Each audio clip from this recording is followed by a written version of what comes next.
Assalamualaikum warahmatullahi wabarakatuh. Selamat pagi siswa dan siswi kelas 11 IPA 1 dan 2 SMA PKP Jakarta Islamic School. Pada kesempatan kali ini kita akan membahas tentang tugas kalian yang kemarin yang di Google Form. Dan sedikit akan Ibu sampaikan, kalau misalkan kalian itu masih ada aja yang belum mengumpulkan, yaitu Asar, kelas IPA 1, Avanindra, Muhammad Fat, Sahganda, dan Raftaya, itu yang belum mengerjakan Google Form ya. Jadi kalau misalkan kalian absen di YouTube ini, pada hari ini tetap saja harus mengumpulkan Google Form yang minggu lalu. Kita akan membahas mulai dari soal yang pertama. Suatu negara tidak bisa terlepas dari konflik. Meskipun demikian, setiap warga negara akan berupaya menghindari konflik, termasuk Indonesia. Mengapa Indonesia harus melakukan upaya tersebut? Di sini cukup unik ya. Sesi Google Form kali ini Ibu rasa cukup unik. Kenapa? Karena 80% itu jawaban kalian semua sama. Entah kenapa Ibu jadi sudah hopeless sendiri karena ini 80% sama, tapi Ibu tahu ada beberapa yang kata-katanya itu pemahamannya sendiri. Di sini rata-rata jawab seperti ini. Agar semua warga negara tidak merasakan yang namanya perpecahan sesama warga negara dan dapat hidup damai dan juga tentram dan dapat terhindar dari segala dampak negatif atau permasalahan yang ditimbulkan oleh konflik. Itu jawaban benar, Ibu tahu. Itu pasti benar, gak akan Ibu salahkan. Tapi kita tahu yang namanya konflik itu pasti akan diselesaikan sama yang namanya konsensus. Kita tahu nih, jangankan sebuah negara, pribadi kita aja pasti itu dihadapi oleh suatu masalah. Dan ketika kita dihadapi oleh suatu masalah, kita nggak bisa lari dari permasalahan tersebut. Ada dua kemungkinan. Yang pertama, permasalahan tersebut akan menjadi lebih besar. Dan yang kedua, kita tidak bisa mengatasi diri kita sendiri. Itu kemungkinannya, apalagi negara ya. Ini sudah berbentuk suatu organisasi yang besar di mana mencakup segala hal yang namanya masyarakat, sosial, budaya, pemerintahan. Jadi mau tidak mau, suka atau tidak suka, kita harus menghadapi konflik untuk menghindari yang namanya perpecahan. Soal nomor 2, bagaimana upaya masyarakat melakukan penguatan persatuan dan kesatuan? Sama seperti soal nomor 1, 80% jawab seperti ini. Dengan adanya membuka diri terhadap lingkungan, memaknai hakikat masyarakat sosial dan bangsa heterogen, meningkatkan sikap toleransi, berpikir demokratis, dan mempunyai rasa peduli terhadap sesama warga negara. Tentu saja itu jawaban benar, karena Google tidak bohong ya. Ketika kalian tahu nih, apa sih makna atau hakikat persatuan dan kesatuan?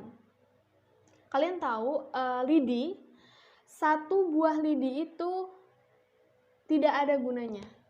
Kalau misalkan itu digabungkan, baru dia mempunyai fungsi. Begitu pula yang namanya persatuan.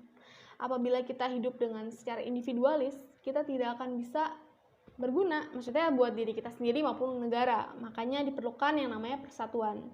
Tidak egois, mementingkan kepentingan rakyat juga, ya. Di sini juga sudah benar jawabannya. Yang ketiga, mengapa keberagaman masyarakat Indonesia dapat menjadi faktor penghambat persatuan dan kesatuan bangsa? Oke. Pokoknya keywordnya, Ibu tahu ketika Ibu baca jawaban kalian, kalau misalkan ada kata-kata sosiodemografis, berarti itu kepas ya. Oke, simpelnya seperti ini. Keberagaman Indonesia pasti beragamnya bukan hanya agama, tapi juga suku, ras, dan budaya. Itu juga memacu salah satu pertahanan keamanan. Kalau misalkan seseorang atau suatu suku itu punya paham etnosentrisme misalkan, dia menjelek-jelekan suku lain. Kira-kira itu memunculkan nggak? Kayak misalkan yang Ibu pernah cerita, waktu itu ada perselisihan antar suku. Misalkan antara ada Kalimantan dan orang Madura. Nah, itu memacu atau menimbulkan juga keresahan di antara masyarakat karena itu udah mengganggu pertahanan keamanan. Bahkan garda terdepan kayak TNI sama Polri aja, kalau misalkan ada perang adat seperti itu, tidak bisa menyelesaikan. Yang kedua, agama nih. Banyak di antara kalian pasti tahu atau suka melihat berita di luar sana ketika ada seseorang yang tidak menghargai atau tidak mempunyai sikap toleransi terhadap agama lain, itu menimbulkan sebuah kerusuhan. Ada yang membakar rumah ibadah, ada yang menyerang, bahkan ada yang namanya aksi terorisme. Dan yang keempat, apa yang terjadi jika masyarakat memiliki kesadaran tinggi terhadap keberagaman di Indonesia? Di sini itu juga ada dua macam. Kalian ada yang menjawab per poin, ada yang menjawab per paragraf. Dan rata-rata itu jawabannya seperti ini. Apabila masyarakat memiliki kesadaran tinggi terhadap keberagaman Indonesia, yang akan tercipta adalah perdamaian dan keharmonisan dalam kehidupan sosial warga negara, serta ketentraman dan juga terhindar dari dampak negatif yang dapat menimbulkan kerusakan dan juga terjadinya perpecahan sama warga negara. Sungguh bagus ya, tatanan kalimatnya itu sangat rapi dan itu juga jawaban yang benar. Jadi kalau misalkan masyarakat ini kesannya tinggi, tentunya kita nggak akan ada dalam posisi yang terancam ancaman, tantangan, hambatan maupun gangguan.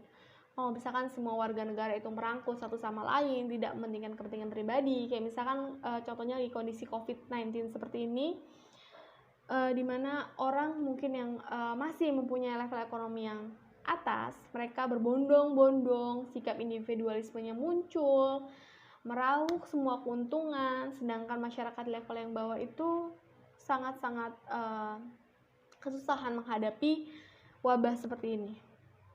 Dan yang terakhir, persatuan dan kesatuan yang dibangun bangsa Indonesia bukan untuk meniadakan kemajemukan masyarakat. Analisislah maksud pernyataan tersebut. Nah, di sini rata-rata jawabannya, persatuan bukan untuk meniadakan kemajemukan, berarti bahwa upaya persatuan tersebut tidak akan menghilangkan ikatan dan eksistensi tiap-tiap golongan masyarakat, suku, dan agama. It's so perfect. Jadi jawaban kalian tuh perfect sekali. Maksudnya kalau misalkan nanti kita bertemu di lain kesempatan, terus nanti ada ujian lisan, dan kalian menjawab persis seperti ini, sangat-sangat bagus ya. Tapi ini rata-rata sama jawabannya. Dan I know. Jadi persatuan atau kesatuan itu tidak dimaksudkan untuk meniadakan kemajemukan. Misalkan kita ini satu loh, satu Indonesia. Bukan kamu suku Jawa, bukan kamu suku Papua, bukan kamu suku Sunda. Kita Indonesia, tidak. Kita memang tetap bersatu, padu dalam sebuah negara ini, akan tetapi nilai-nilai luhur budaya yang ada dalam diri kita masih ada. Akan tetapi sikap toleransi itu yang utama ya dalam poin seperti ini. Kalau misalkan kita tidak mempunyai sikap toleransi, maka akan sulit untuk menanamkan nilai persatuan dan kesatuan. Oke. Sekian pembahasan dari Ibu. Tugasnya adalah kalian membuat mind mapping di kertas atau di buku kalian, lalu difoto dan dikirimkan ke email atau di WhatsApp Ibu. Oke? Lain kali Ibu cuma mau berpesan sama kalian, soal yang Ibu kasih memang cuma 5 soal. Apa salahnya kalian menjawab sesuai dengan pemahaman kalian? Oke lah, boleh kalian melihat googling dulu. Kalian browser dulu jawabannya, lalu kalian olah. Itu sangat bagus. Kenapa? Karena kalian tuh melatih bagaimana kalian nanti kalau misalkan di luar sana kalian public speaking tuh bagus atau tidak, pemahaman kalian tuh sudah sampai mana jauhnya, itu sangat diasah gitu kalau misalkan ada soal esai.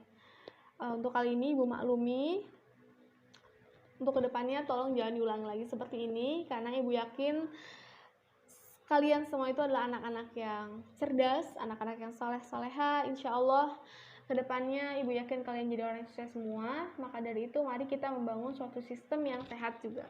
Oke? Jaga kesehatan selalu, insya Allah wabah ini segera berakhir dan kita bisa sedia kala seperti sekolah lagi, beraktivitas seperti biasa.